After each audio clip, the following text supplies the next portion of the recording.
Hey, so we're trying to combine first names and last names together. Maybe you have column A, you have first name, column B, you have last name, and we want to get the full name.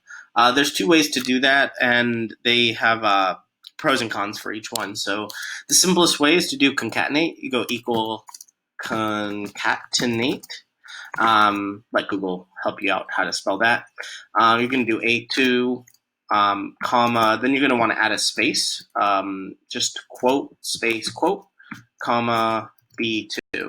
And now we have the first name and last name into a full name. So we have a full name column.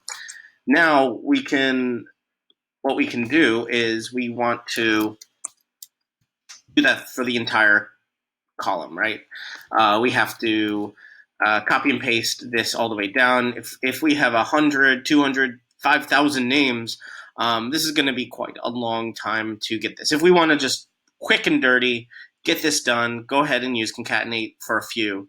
But if you have a very long list, say thousands, and you know it, okay, I have 1,000 names here.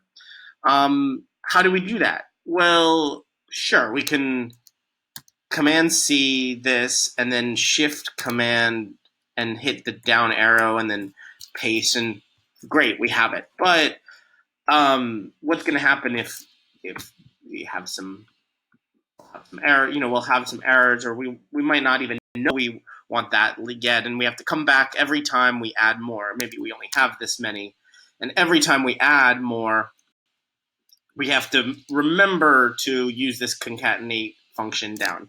So an interesting way to do it is using array formula, and it just gets a tiny bit complicated because we're going to use these curly brackets. So what we're going to do, let me do a quick one here for you. So we do array formula, and array formula is just saying we're going to get an array, which is either a column or a row, and we want the entire thing. Well, we have to put it in curly brackets, and we say A2, and also we want to make sure we don't do A to A, or it's gonna like keep growing.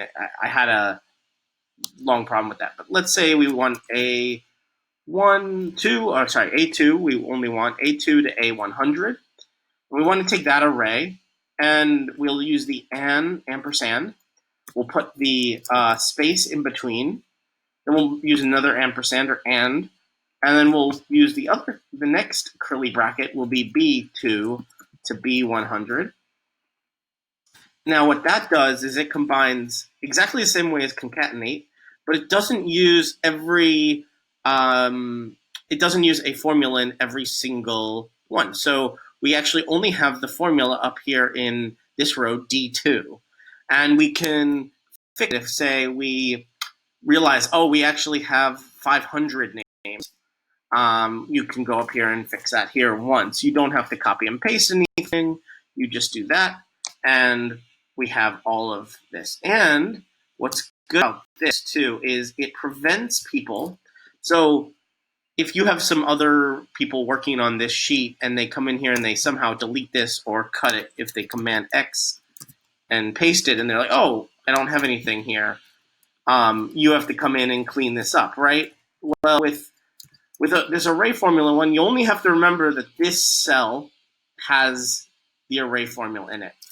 And you only have to remember that because you cannot delete anything else. You cannot delete these. You only can delete that one. And then you can Command Z, or you just remember this array formula, curly brackets around the arrays you want to combine. And that is it. That's a unique way to put the first names and last names together.